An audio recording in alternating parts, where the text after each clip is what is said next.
Here we are in front of the narrowleaf yucca. As you may remember from my previous videos about hand drill, I had two favorite hearth boards here in the Southwest.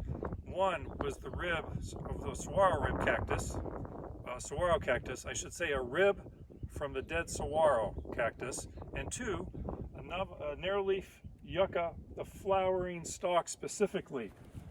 So as you see, this flowering stalk right here, makes a wonderful hearth board or fire board. If you were to pan over and kind of look at the multiple varieties, actually not varieties, but these are some well-established plants, you can see there's multiple flowering stalks that go up. You can also see that there's multiple old ones on the ground. These continually will throw up flowering stalks, ideally year after year, especially if it's a good water source and there's ample enough moisture that has fallen. And you may also take note that this has a grayer hue to it and this has more of a beige tan hue to it. This is an older flowering stalk. This is probably last winter's flowering stalk. My preference would be to gather this. There's no reason you couldn't gather this to see if the wood is dense enough. I'm going to show you how I do gather it. These nice old ones, they tend to fall, the flower pods way up top tend to fall off. What I do, rather than take it and pull, well, this one's are pretty old, I will pull, but as I pull, I try to make it a point to lever down at the bottom, because it can be pretty easy to actually pull the whole plant over. So here's one hearth board. If I do my thumbnail test, the outside feels pretty good. I see one little insect hole right here.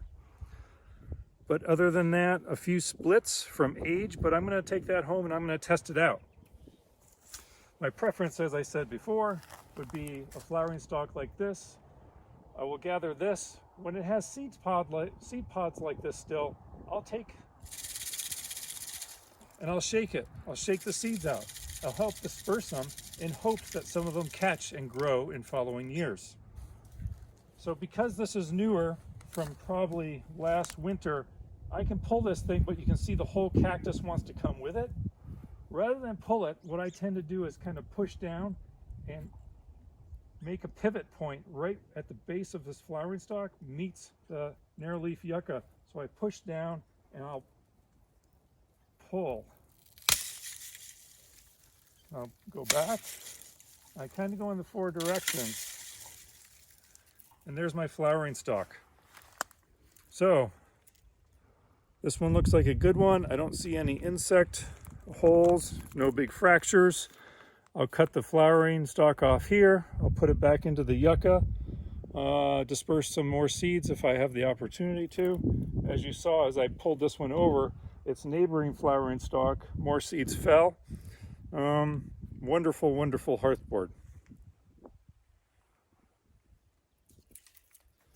Hey, just wanted to do a quick follow-up. As I was out collecting, I remembered one thing I need to mention to you. You may notice that there are different diameters, the flowering stalk of the narrowleaf yucca. This diameter I prefer. Remember, as you're collecting this, visualize your hearth board or fire board in here once you take away wood. So you're visualizing that it's large enough to house your spindle, both depth and width. This is about the diameter I prefer. I guess if I were to put my thumb on here, it's about thumb diameter. I know I can just house my spindle. However, if I'm going around and I'm looking at these narrowleaf yuccas and I want to collect, this is a fairly large diameter one. If I were to put the one that I prefer next to it, I would probably stay away from this larger one. What I found in the past, I'm like, wow, that looks like a great flowering stalk. That's going to make a great hearth board. And I would collect it. From my observation and my experience in the past, the larger the flowering stalk, the softer and pithier the inside is. You don't want that. You need some density and some resistance on the inside of this. So for me, like I said, thumb thickness works great. Use your proportions and your spindle specifically for your hearth board. Again, I would stay away from something this thick because it's too soft in the center to create heat for the hot dust because it's lacking density. More to come later.